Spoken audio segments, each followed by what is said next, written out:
From drone innovations reshaping military strategies to tough conversations in Washington, Ukraine's resilience and drive for peace remain unshaken. What's next for the battle in the skies and the talks that could change the course of history? We've got a lot to unpack, so stay with us. This is The Gaze. Don't forget to follow us on our website, YouTube, and socials for more sharp takes and frontline reporting. The 5th Separate Kyiv Assault Brigade is actively implementing robotic systems on the front lines. But they don't just use them, they build them with their own hands. More details in the footage for you. Transcribed using TurboScribe Jedi, upgrade to Unlimited to remove this message. 5th Assault among first with robots. They began using them but realized that the cost of deployment was very high because a robotic system, unfortunately, does not last long. After that, we decided to even set up our own workshop at the battalion base. We are now developing our own robotic platforms at cost price. Currently, our UGVs perform the functions of Kazavat, logistics, mainly logistics as well, and the new direction is kamikaze drones. Just recently, we provided support to our neighboring unit, the 5th Assault, with our robotic platform, which is designed to deploy a small robot. And just the other day, it successfully delivered to a remote location where infantrymen had unfortunately been poisoned by carbon monoxide. They delivered oxygen tanks and as a result saved a person. We teach all of this, it's not a problem. Training doesn't take much time. So if someone is interested, they learn quickly and will immediately start showing results. In a groundbreaking achievement, a Ukrainian Su-27 fighter jet has successfully deployed the US-made AGM-88 HARM missile to destroy a Russian air defense system. This marks a pivotal moment for the Ukrainian Air Force, showcasing its growing ability to integrate Western technology into Soviet-era platforms. Originally designed in the 80s for both air-to-air and ground strikes, the Su-27 can now engage enemy radar systems from up to 150 kilometers away, thanks to the HARM missile. Despite the jet's older avionics, Ukrainian engineers have managed to adapt this advanced missile, enabling Ukrainian pilots to carry out suppression of enemy air defenses more effectively and safely. This new capability fundamentally shifts the balance in the airborne realm. It allows Ukraine to target and dismantle Russia's integrated air defense systems, a critical step in leveling the playing field. It also underscores the power of international defense cooperation and Ukraine's ability to rapidly adapt and deploy Western technologies in the real-world combat. Ukrainian startup Buntar Aerospace has unveiled the Buntar 3, a state-of-the-art reconnaissance drone capable of resisting electronic warfare. With up to 3.5 hours of flight time and a tactical range of 80 kilometers, the Buntar 3 can detect targets up to 15 kilometers away. Its ability to operate without GPS and withstand electronic warfare makes it a valuable asset on the front lines. The drone's vertical takeoff and landing capability adds to its versatility. Our focus is not just on preventing the loss of a drone, but on giving the pilot all the tools for reliable, repeated operations in the field. That is the key to gaining an advantage. Bohdan Essas, co-founder of Buntar Aerospace, in a comment to AIN.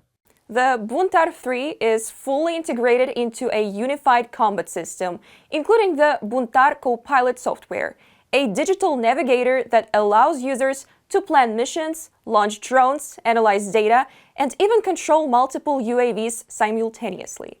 This drone has already been tested in combat conditions, particularly in the Belgorod and Bryansk directions. As we increasingly highlight Ukrainian innovations in our reports, it's a testament to the fact that we have no choice but to innovate. The world has failed to act swiftly enough, and waiting for international help has proven ineffective. Ukraine's resilience is built on our own ability to create our own cards, and these cards are looking stronger than ever. While Ukraine continues to make history by destroying half of Russia's strategic aviation fleet with just 100 drones, the international response has been less than celebratory. Despite Ukraine's remarkable success, which included the Crimean bridge attack within 3 days, what we hear instead is just criticism. US General Keith Kellogg recently labeled Ukraine's actions as an escalation.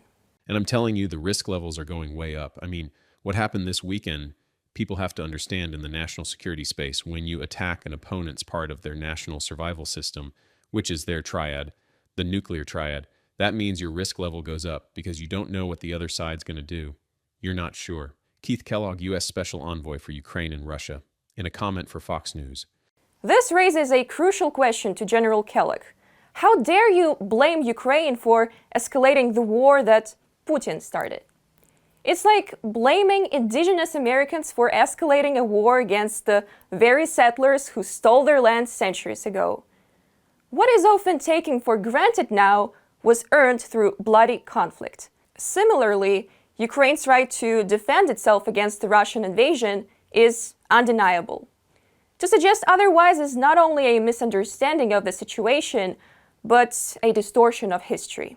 In a war that Putin started with the sole aim of destroying Ukraine's sovereignty, it's not Ukraine's actions that are escalating the conflict. It's Putin's relentless aggression. Before pointing fingers at Ukraine, General Kellogg should consider the role of President Trump, who significantly reduced intelligence sharing and military aid during his presidency, while cozying up to Putin. Some might argue that Ukraine kept Trump in the dark about its operations. However, every time Ukraine shared its plans with American partners, somehow the Russians found out. So, no, General Kellogg, we're not blaming anyone. Ukraine has crossed a line, one that we will never turn back from. We've done asking for permissions to survive as a state. We don't need anyone's validation. Ukraine has repeatedly said we are ready for peace. But if General Kellogg or President Trump choose to sit back in silence criticizing Ukraine's efforts to defend itself, that's their prerogative. By doing so, they only force us to become stronger, smarter, and more resourceful. And trust us, we're just getting started. On the 3rd of June, Ukraine executed its third attack on the Crimean bridge, this time using underwater explosives. The operation was meticulously planned and executed under the personal oversight of General Maluk, according to the Security Service of Ukraine. What and how was used? That we don't know. Information is classified. But Defense Express analysts believe that one of the possible means of destroying the pillars of the Kerch bridge is the Toloka drone. Or the explosives were delivered by the underwater drone Marichka, announced back in August of 2023. While Ukraine fights for its survival, we're also ready for peace talks. In Istanbul, the Ukrainian delegation met with General Kellogg and other American counterparts. Zelensky's chief of staff, Andriy Yermak, Minister of Economy, Sviridenko, and other officials discussed final amendments to the national legislation to make the minerals deal work and create a joint fund. All of this while Ukrainian drones continue to wreak havoc on Russia's rear lines, blowing up critical infrastructure such as the Crimean bridge. It's a clear demonstration of Ukraine's power, will, and determination to survive on both the diplomatic front and the battlefield. On the 2nd of June, U.S. House Speaker Mike Johnson voiced support for a Senate-backed bill aimed at intensifying sanctions on Russia. A bipartisan coalition in the Senate announced in late May that they are ready to vote on the legislation if peace talks between Russia and Ukraine fail to show progress. Introduced in April, the bill would impose new penalties on Moscow and introduce a massive 500% tariff on imports from countries purchasing Russian oil, natural gas, petroleum products, or uranium. There's a high level of interest here. in the Senate, on both sides of the aisle and moving on it, and it very well could be something that we would take up in this work period. Obviously, we're working with the White House to try and ensure that what we do and when we do it works well with the negotiations that they've got underway. John Thune, Senate Majority Leader, Republican Party, in a comment for journalists. President Donald Trump has so far declined to introduce new sanctions, citing the possibility of securing a peace agreement. If I believe a deal is within reach, I don't want to derail it by introducing sanctions. Well, while Trump believes a deal is within reach, we do not see it exactly that way, but we move on. On the 2nd of June, Russia and Ukraine held their second round of peace talks in Istanbul. Ukraine presented a proposal that reportedly includes sanctions relief, on the conditions that sanctions are automatically reinstated if Russia violates a ceasefire.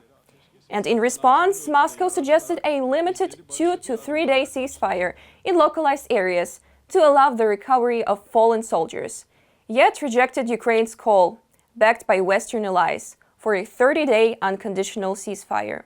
And Keith Kellogg claims that he's been talking to senators and they're prepared to push the bill if peace talks fail due to Russia's actions. So it seems sanctions are just a matter of time. I spoke with Senator Lindsey Graham last weekend, and the sanctions are set. They're ready to be enacted. It's called the Russia Sanctions Act of 2025, and Graham has everything in place. Keith Kellogg, U.S. Special Envoy for Ukraine and Russia, in a comment for Fox News. While the honorary American senators discuss whether tough sanctions against Russia are needed after 3 years of large-scale war, Ukrainians are now being killed.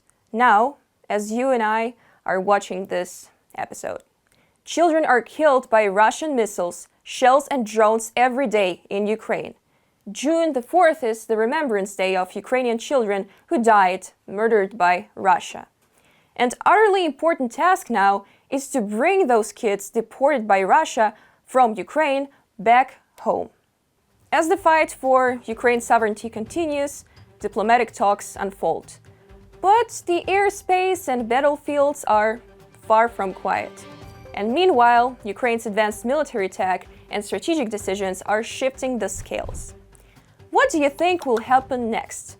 Drop your thoughts in the comments and stay tuned for more here with The Gaze.